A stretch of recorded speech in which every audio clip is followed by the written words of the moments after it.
Anne-Marie Waters has had an interesting political career, to say the very least. Starting off as an aspiring Labour parliamentary candidate, she has completely transitioned from the left to the right. After coming second in the UKIP leadership contest, she decided to start her own party, For Britain, which in my opinion is adding a much needed voice on the nationalist wing of politics in Britain. Anne-Marie was kind enough to sit down with me over Skype and have a little chat. I hope you all enjoy it, and if you'd like to know more about For Britain or anything else Anne-Marie Waters is involved in, all the relevant links are down below. I still want to protect children. I want to protect our freedom of speech. I want to protect women's right to walk down the street and not be attacked or harassed. I realised that Labour was actually the problem. It was causing all this.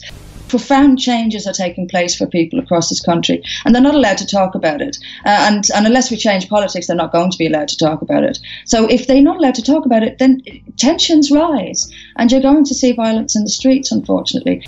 Whites excluded from job applications. Even, and this one really blew my mind, English Heritage, the organisation English Heritage, yes, was advertising for people and excluding white people. This is crazy. How can you exclude white people from English Heritage? This is how bad it is.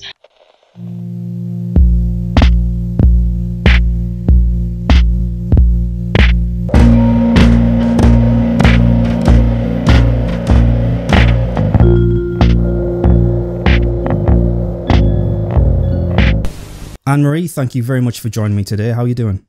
I'm very well, thanks. Thank you for having me. So first of all, let's just dive straight into it, shall we? Like many of us, it seems to be a pattern. You came from the left over to where you are now. In fact, correct me if I'm wrong, you were trying to stand for a Labour representative in Parliament, right? Yes, yeah. Now, that's quite a journey, considering you're now labelled the far-right leader of a nationalist party. So I'm just curious, was it a particular policy that broke the camel's back for you, or was it a series of events that told you that the Labour Party and the left as a whole, I suppose, wasn't up for the job? Yeah, I think there were a few things. There are a couple of specific points. First one that springs to mind is the FGM conversation I had around a committee table in Streatham, and these are probably in the earlier days of my activism in Labour, was an admission by them that if they stirred up trouble on FGM, they would lose a lot of the Somali vote locally.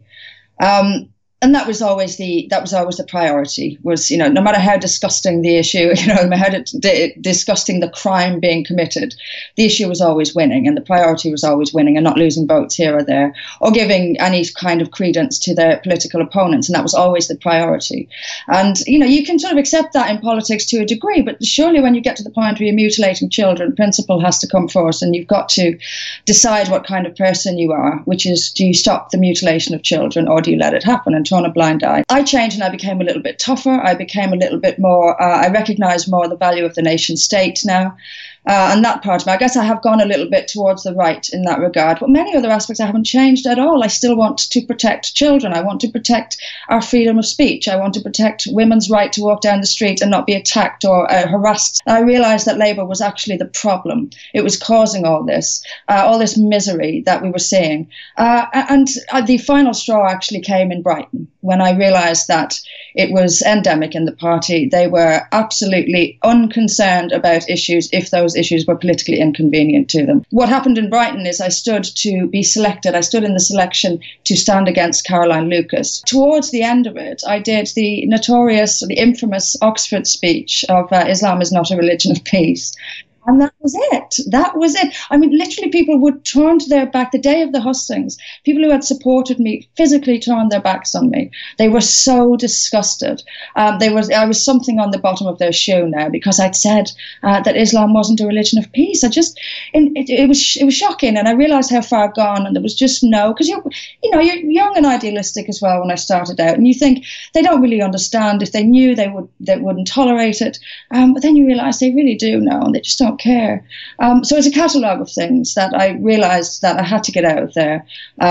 It was causing so much harm to this country. It completely abandoned working class people. It really is that sort of stereotype of latte drinking Islington types. What you say there about especially abandoning the working class is what I relate to the absolute most. Just from the part of the country that I'm from, everyone up here votes Labour no matter what, yet You can't say that the modern Labour Party, or the Labour Party in general for a long time, has ever represented the working class in a meaningful way. I mean, obviously we know the answer to this, but let's just say it out loud. Has the Labour Party abandoned the working class to go for the Muslim vote and the ethnic minority vote?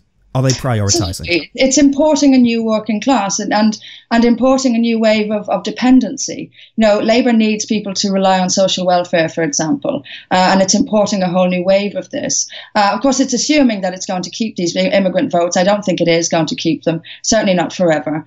And if it's going for the Muslim vote, it's not going to keep that forever either. There'll be probably Islamic parties and the social conservatism will hit with the social liberalism in the Labour Party. The transgender aspect will start to clash with Islam. Yes. So, it's a recipe for disaster, really. They're trying to please complete opposites at once. The idea that it stands for the British working class must be understood by people more and more now. And I hope I'm not being too optimistic to think that. But I do think a shift is going to come in the Labour heartlands. It's definitely not going to be easy, and it will take some time because it's quite ingrained in people, in the Labour heartlands. But what else is there to do but to push back against Labour? It is an anti-British party. If you look at the front bench of Labour, Jeremy Corbyn, Diane Abbott, these people have a history of anti-British sentiment and of allying themselves with open haters of this country. That can't last. Surely people must see now. It's a terrible situation for us, the British public, because on one hand, like you say, you've got this dangerous party in Labour led by Marxists and Diane Abbott as Home Secretary gives me nightmares, to be perfectly honest with you. But then you look across the aisle and it doesn't get much better there either. Instead of Diane Abbott, you've got Sajid Javid. Instead of Jeremy Corbyn, you've got Theresa May and the rest of them. The Tory party are, and this, I saw you give a speech and you said that this notion that people have to vote for the Tories in order to keep Labour out is just, it's like hanging yourself, really, because the Tories are no better. Now, they go about things in a slightly different way, but they're still cancerous to the governing of this country, especially when it comes to immigration and especially when it comes to third world, outside of Europe immigration. Can you just talk a little bit about that and how we can break through this Tory versus Labour nonsense that this country is consumed with? It's extremely, extremely difficult, and particularly because we had a referendum on changing the election system to Parliament not that long ago. So the chances of us getting another one were very slim. So I don't think we can rely on proportional representation to make change, or changing away from proportional representation. I think we have to accept that that's what we have. But look, you're absolutely right. The Tories are no different to Labour when it comes to the big issues, the fundamental issues, and the biggest issue facing the country is mass immigration. And the Tories are no better. The only difference is that the Tories have a different reason for wanting mass immigration. They want it for cheap labour. They want it to keep big business happy, whereas Labour wants it to import a new working class. So they both want it, but for different reasons. And they're both, we talk about taking back control of immigration when we leave the EU, but 3/4 of immigration, I read recently, comes from outside the European Union. Yeah. So we've been letting them get away with this all this time and believing that it was all about getting back control from the European Union. Well, of course that's important, but they've had control of non-EU immigration all this time, and that's actually the immigration that's causing the greatest social issues. The largest welfare dependency is coming from outside the EU. So we've sort of been letting the political, and including UKIP in this actually, distract from all this by putting all the focus on the European Union. And now all sorts is going on while all the focus is on the European Union, such as the UN Global Compact on Migration, passed nice and easily. But also the Conservative Party policy on immigration was released quite quietly during the Brexit focus. And it's going to increase immigration, if anything. It's taking the cap, for example, off skilled workers and redefining what a skilled worker is. It's actually going to bring more people in. And people this is all just passing quietly while all the focus is on the European Union. Lots of Brexiteers have also used this line of argument saying, oh, well, if we get out of the EU, that means we can take immigrants from all over the world. It's a less racist immigration system. Yeah. And I'm thinking, you know what? The neighbourhood that I live in and the region of the Northeast, the main reason people voted for Brexit is because of immigration, if I had to boil it down. But they don't have a problem with the French guy who comes over to study at Sunderland University or whatever. What they don't like is, quite frankly, the third world migrants coming over with all these backwards, dare I say it, barbaric belief systems. That's what they voted against. Now, they knew that, you know, leaving the European Union wasn't going to stop these people coming, but it was a statement, and they're not being listened to. And when I hear Brexiteers, mainstream Brexiteers, come out and say, well, we can take people from Pakistan and Iran and wherever else, I just slap my forehead and think, oh my God, are you daft? And as I say, the biggest social problems as well are actually coming from countries outside the EU. You know, immigration from France or Spain is not going to bring enormous social problems to the UK, but immigration from Somalia is and does. You know, it's bringing with it horrible crimes, cultural practices, encroachments upon our rights, and that part is fundamental.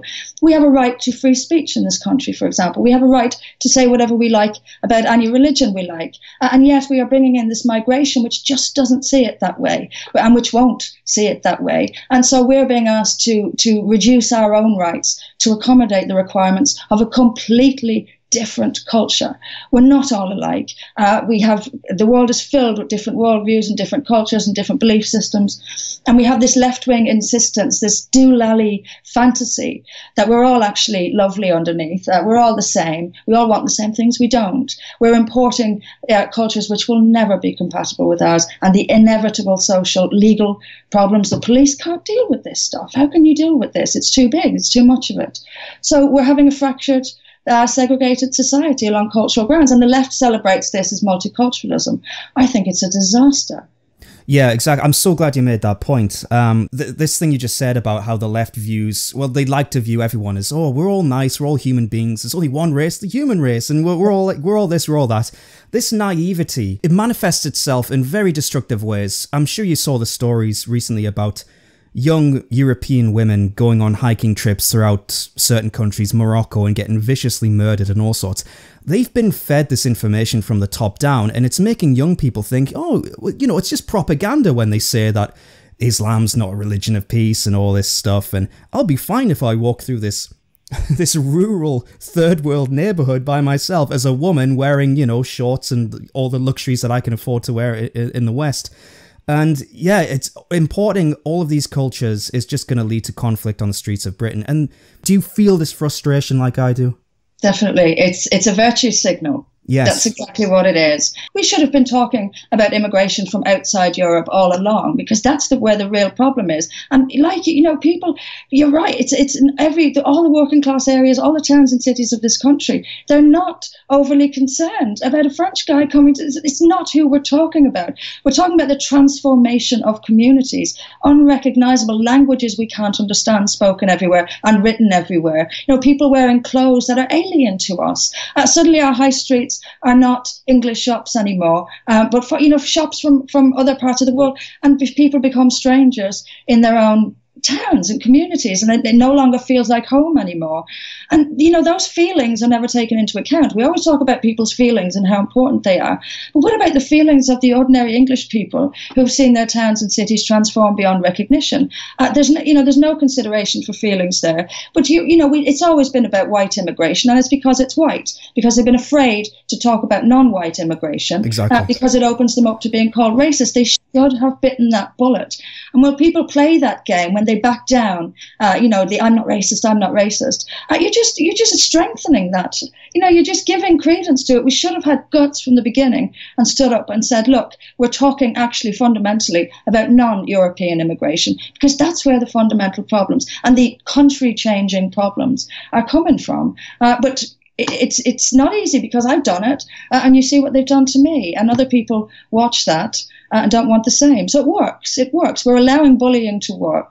And one of the sad realities of life, actually, is that bullying does work. This is a great example. Yes, and speaking of that, one of the things that I find most impressive about you and For Britain is, as far as I can tell, you are the only political party out there that is identifying and talking about this anti-white narrative that has taken hold, not just in Britain, but across the Western world, as far as I can see. This, I guess, I'm going to use the word hatred here, because it is. This hatred of white people, specifically white men, I have to say. Why does this exist? Why is it getting worse? And how do we punch through and make this a mainstream issue? Because you are literally the only person who can get on television who's talking about this.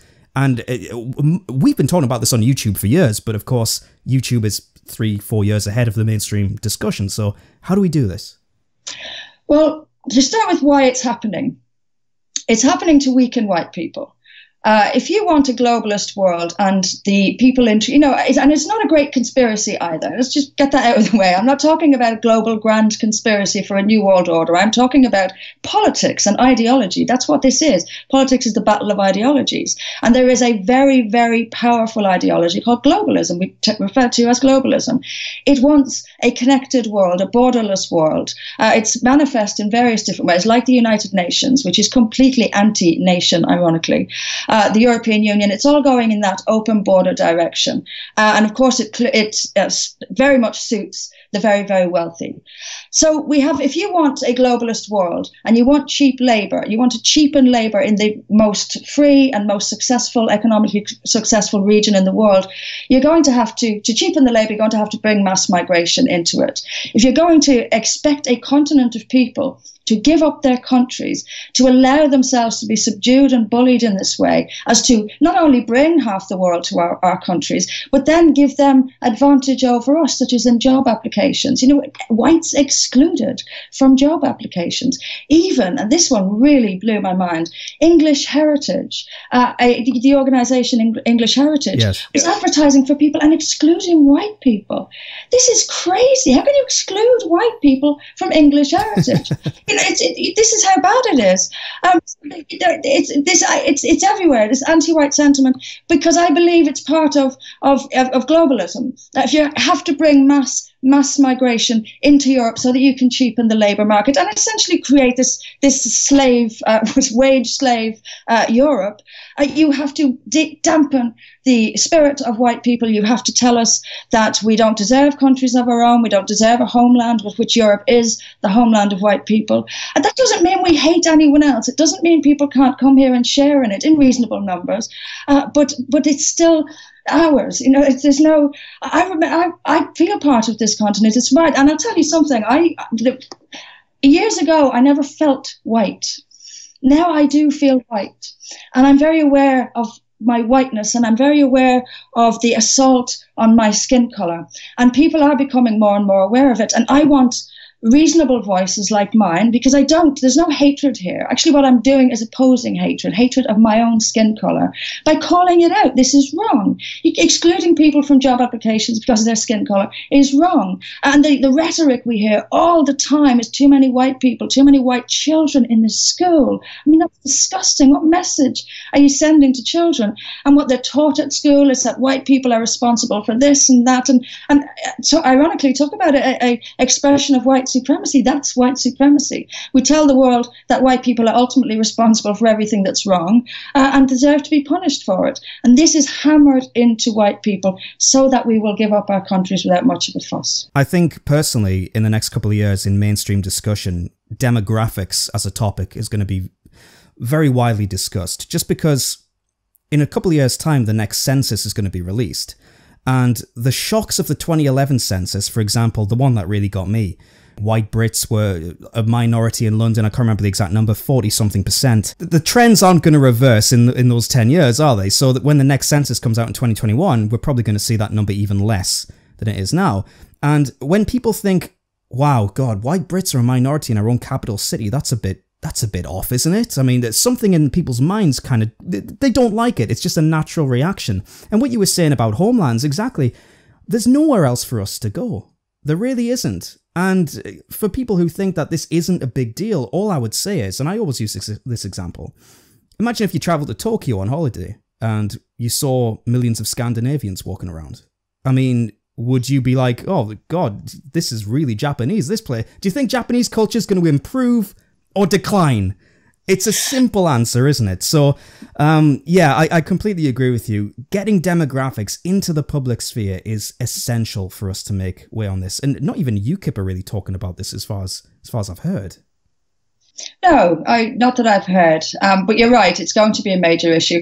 Either we talk about it or it's going to be fought on the streets. And I'd rather we talked about it, because there's a lot of frustration when people are ignored and when real life profound changes are taking place for people across this country, and they're not allowed to talk about it. And unless we change politics, they're not going to be allowed to talk about it. So if they're not allowed to talk about it, then tensions rise, and you're going to see violence in the streets, unfortunately. We've got to discuss this, and we've got to, you're absolutely right, we don't have anywhere else to go. What happens? And with the anti-white rhetoric that people are learning in school, and what are we going to do about attacks on white people? Are we just going to, are we going to get to a state of where it's real oppression of white people? We might just. Trouble is ahead. We're going to have to find a way to settle this peacefully and to learn to live side by side, but in acknowledgement of the British majority, and the will of the British majority will determine our culture. And people have got to accept that, or we've got to start asking people to leave if they don't accept it. But it's time to step up. It really is time to step up. We've a decade or so to start really pushing back. Or else I think we're in trouble in the longer term. I really do. I can't see that the anti-white hatred is going to go away on its own. I don't think people who are empowered by it are going to give it up. So it's up to the majority to start speaking up, fighting back now, while we still can do so democratically and peacefully, because I don't want this to spill into the street. And if it continues as it is, it will. It's as simple as that. Yeah, I couldn't agree more. It's the most important topic for the future, in my opinion, and my audience is certainly on board with that. Let's talk about For Britain as a party for a bit, because the things you're saying right now, I mean, no one in the mainstream would ever say this, even though I find them, and many people find these views, very moderate and just common sense politics, really. What were the biggest challenges that you faced trying to set up a new political party that people perceived as being very, very far right? We all know that's nonsense. Was there any pushback from the powers that be when you were trying to set this up? Well, it wasn't easy. I mean, even getting through the Electoral Commission had its moments. But the biggest challenge, the biggest obstacle to me is the media. The media are really, it's hard to come up with a word to describe it. You have to have been on the end of the mainstream media to really understand what they will do, how dishonest they are, how much contempt they hold for people like me, the journalists themselves. They think we are something on but the way they talk to you, the way they look at you, they really do. We clearly discuss them. The bias is unbelievable, and they will write things as if I've said them. So, for example, Anne-Marie Waters says she's going to set up a new far right party. I didn't say I was setting up a far-right party. I explicitly said I'm not setting up a far-right party, but they print it that way. Or I think one of them said, Anne-Marie Waters says she's going to take advantage of the gap in the market left behind by the BNP. I said nothing of the kind, but they make it sound like I've said it. They skate just within the law. It's so profoundly immoral what the media will do to you. They create a caricature out of you. Thanks to the media, people out there think, I will meet people in the street who genuinely think I'm a Nazi, an actual Nazi. People who think I've proposed eugenics. I want to sterilize Muslim women. Is some ridiculous fantasy thing I'm supposed to have said. But they knowingly allow these things to be said about you. They knowingly twist what you say. They'll take one sentence and make it look like you have nothing to say. It's unbelievable what they'll do. And one of the things I love so much about Donald Trump is that he takes them to task on this. He sees it, he gets it, just how devious they are, and just the damage they are willing to cause for their own politics, because they're not, of course, objective observers of politics. They are political activists. Maintaining the status quo. They may as well be an arm of the state, because they will demonize anyone with views inconvenient to the state. And it's all that every time you get into the mainstream media, which I don't get very much, but every time it's the same situation. I had it recently on the big questions as well. The room is full of the tension you can cut with a knife. And as soon as I walked in, I could see the sort of elbowing, and the audience is filled with people from stand up to racism and all. It's essentially a setup. They want to destroy you. It's incredible to describe. It's a hatred that the media has for anyone who won't go along with their rhetoric and with their political agenda. It's a poison. It really is, and it's definitely the biggest challenge. If we could get around that, if we could if more people were watching the internet, I mean, I know it's huge numbers do watch the internet, but huge numbers sadly still do take their information from the mainstream media. That we really have to keep pushing and pushing and pushing. And I think Tommy Robinson's thing coming up could be very interesting to see what evidence he's got to show just what they will do and just how despicably dishonest they are. That's the biggest obstacle, definitely. I was going to ask you about the Big Questions, because for those who don't know, who may be watching, the Big Questions is a show on the BBC on a Sunday morning. And it is the most infuriating thing to sit through, especially if you have the political persuasions that we have. It's almost as bad. Actually, no, it's worse than Question Time, actually. It's worse. Because at least at Question Time, there's sometimes people in the audience who will call out the politicians for talking nonsense. The Big Questions, as you were saying, is just full of anti-racism activists. Minorities, I noticed when you were on a couple of weeks ago, they just surrounded you with black people, Muslim people, because they knew, Anne-Marie Waters is going to talk about some controversial issues. Let's fill the room with people who can shout at her. And none of them listened to a damn word that you said. And the thing that really annoyed me, and it happens to everybody on our side of things, is they treat you as if there's something wrong with you. Like there's a defect in your brain. Like you can't possibly actually believe this stuff, Anne-Marie, right? And it's almost like your concerns and the concerns of the people who support you aren't genuine. Yeah. How do you sit through that environment and not just say, fuck this, I'm leaving, and then flip the bird and, I don't know, toss a grenade in behind you? Because that's what I would do. Oh, God, it's not easy. It's not easy, especially when you're not allowed to talk back. And there were several occasions on that last Big Questions when I put my hand up, because things were being said about me. And I put my hand up, and there was no way Nicky Campbell was coming back to me, so I just had to shout. I wasn't going to let it go unresponded to. But it is infuriating, and sometimes are easier than others, and but it's... They brought me on as the far-right voice, even though I insisted, because you do this sort of half-hour interview on the phone before you go on. And I insisted to them, we are not a far-right party. If you look at our policies, these are not far-right. But they brought me on anyway as the far-right. And you can see Nicky Campbell afterwards on Twitter telling people how to complain about me coming on. And, and he didn't shake my hand at the end. It's pathetic, actually. But they're poison. They're absolute poison. It's infuriating, but you do it because you need to, there's going to be people sitting at home who will think, actually, that woman's spot on. I agree with her. And most of the responses on social media, I'm talking 90%, if not more, were in agreement with me. The mainstream media tries to embarrass people like me, or they bring us on so they can destroy us. So it doesn't work, because they're just completely out of touch with public opinion, much like politicians are. And when they're trying to destroy us, they're actually letting us tell people speak to people who will agree with us. There are millions at home who think exactly like I do. So you put up with it in order to speak to those few who agree with you and think that they're on their own, and they're not. And we need to tell them they're not. You're right. The way to get around this is to support independent media, especially on the internet.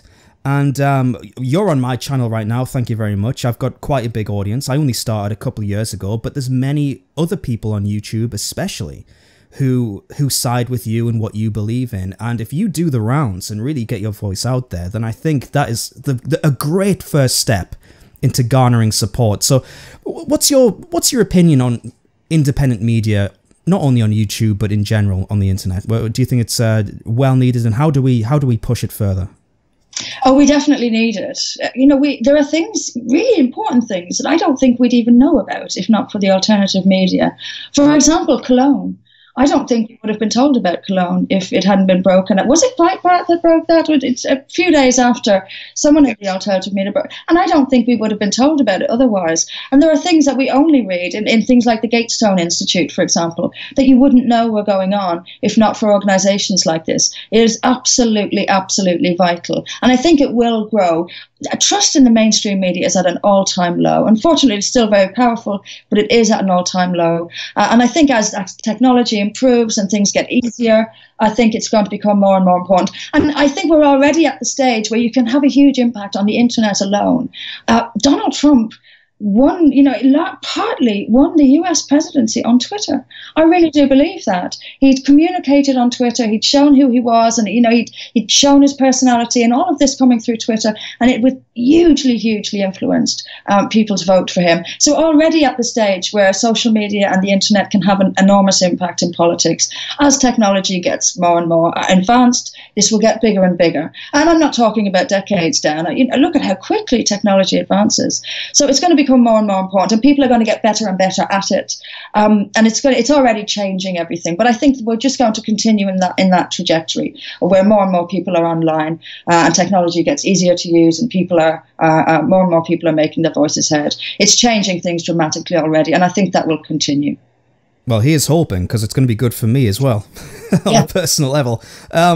So to sort of wrap up or wind this down, I've got a few names for you, both of people and of organisations, that I just want to get your opinions on. I always find it's fun to do this.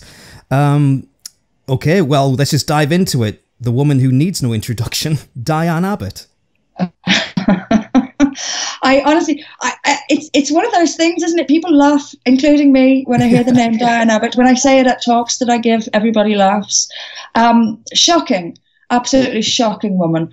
The thought of her, as I said earlier, the thought of her being Home Secretary is the stuff of nightmares. She is openly anti-British, openly anti-white. If this were a white politician saying half of what she says, or even implies about white people and the British majority, they wouldn't have a chance.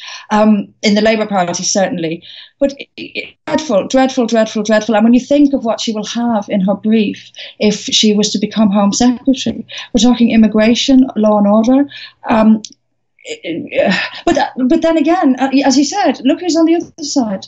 Sajid Javid. He's every bit as open border as Diane Abbott. He is a more weak on immigration Home Secretary than Theresa May was. Theresa May brought in the hostile environment. It's hard to believe now, but actually that was quite a tough thing for a Home Secretary on immigration. And he was hours in the Home Office when he got rid of it. So it makes no odds which one of them it is. They're as bad as each other. I mean, okay, he may not be quite as a nasty a character as Diane Abbott, but when it comes to what matters, which is open borders and mass immigration, they're no different. Yeah, Sajid Javid's just smarter than Diane, so he knows how to conduct himself, whereas she just comes out and blurts it. So there's no finesse with Diane Abbott whatsoever. At least Sajid Javid's got a bit of at least he's got a bit of a brain in him, so he knows he can hide it better, I suppose.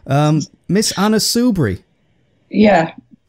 Oh gosh. What can you even say about her at this point, right? What is there to say? She's a bit of a crybaby, to my mind. She likes to dish it out, but isn't quite so fond of taking it.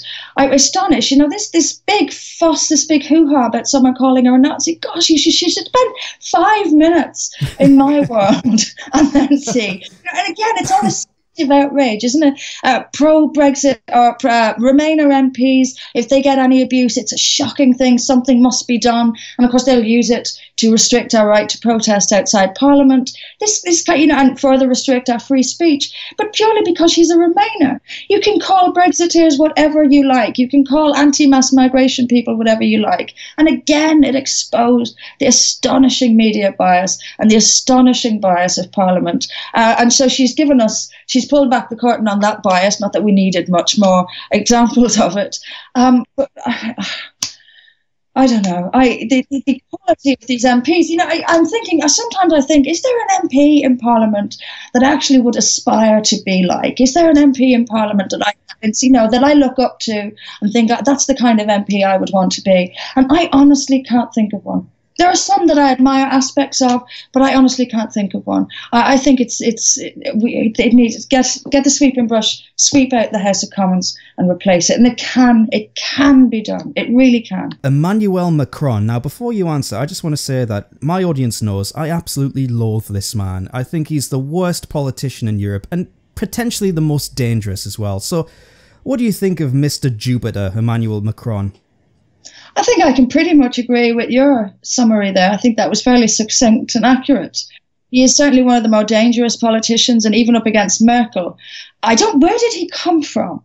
Where did he, all of a sudden, all of a sudden golden boy came along. When Marine Le Pen was looking very, very strong, all of a sudden this banker boy came along, this EU compliant banker boy. Absolutely toxic, and his approval ratings are showing it. I hope the French people get a bit wiser next time and put Marine Le Pen in, because you're right, I agree with you. He's one of the worst leaders in the world. And I include Mr. Trudeau in that.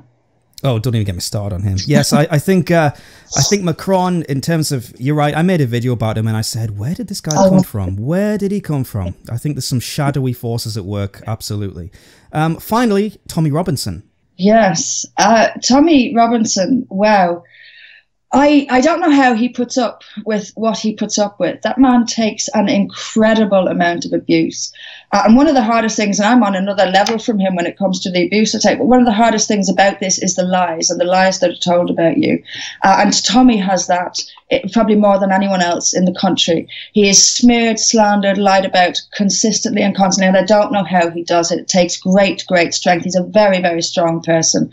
His courage in going up to people and facing them. They'll say all sorts of things. He goes and faces them. He's calm with them. He exposes people. I saw the couple of clips of what he's going to expose of Panorama. He's a force of nature. He's incredibly brave. He has changed in many, many ways. He has changed the direction of political discussion in this country. And I'm very, very glad that we have him. All right, well, finally, I've been feeling a bit pessimistic lately about the future of Britain, so I just want a bit of encouragement, really. And where do you think, what do I have to be positive about? What is For Britain got planned for the future, and what have we got to look forward to? Because I don't want to lie in this black hole forever. I want to believe things can get better. In the midst of all this chaos, always is opportunity. And, when things get bad, you have an opportunity to make them better, if you like, to bring change. Brexit, it has enormously changed things in that it has pulled back the curtain on a lot of things. People can see now that Parliament, many people in Parliament have no regard or respect whatsoever for our vote. They can see now that there is an out-of-touch elite, I know that's a catchphrase, but it works, which is completely alien to their lives, has no understanding of their lives, doesn't care about what they want. This could change things. This will bring change. That kind of knowledge in such large numbers, because more than 52% of us voted to leave the EU. So that's a lot of people who can now see the duplicity of our leaders, the lack of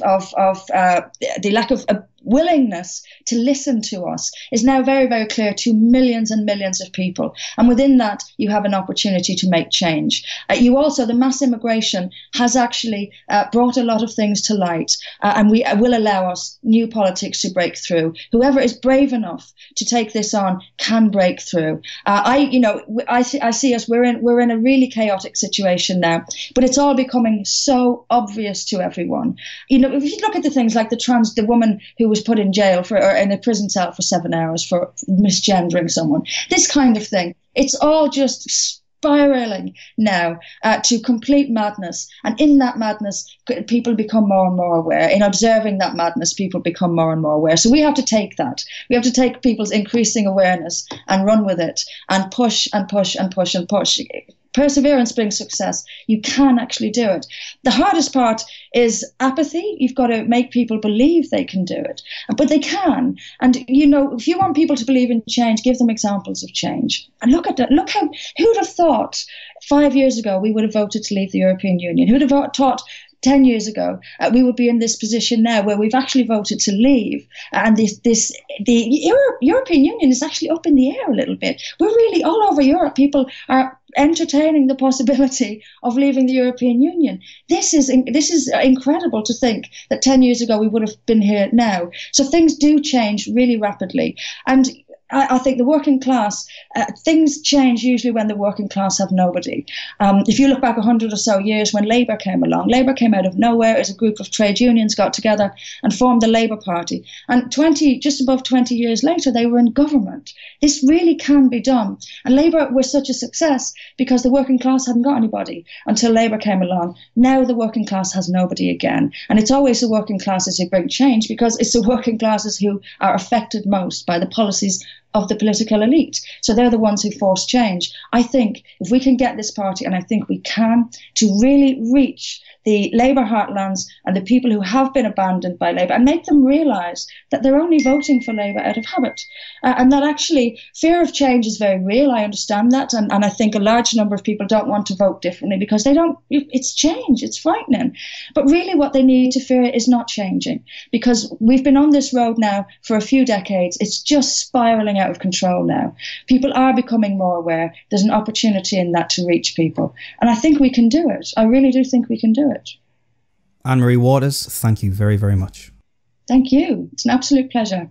Once again, thank you so much to Anne-Marie for taking the time to talk to me. And thank you to all of you for watching. As I said, look at all the links down below if you want to know more about her or For Britain. And if you'd like to support me and my work, you can do so in a number of ways. The first way is via PayPal. The link is down below. And now I'm happy to announce that Subscribestar is up and working and running, and I have a page on there too. If you'd like to support my work on a monthly basis, click on the link down below and have a look at the reward tiers. $5 a month or more will get your name at the end of every single one of my videos as a credit, like these gorgeous, beautiful people here. Thank you all guys for transitioning from Patreon over to Subscribestar. I know it was annoying, I know it took a while, but thank you for your patience. I really appreciate it. Alright everyone, I'll see you soon. Have a good one.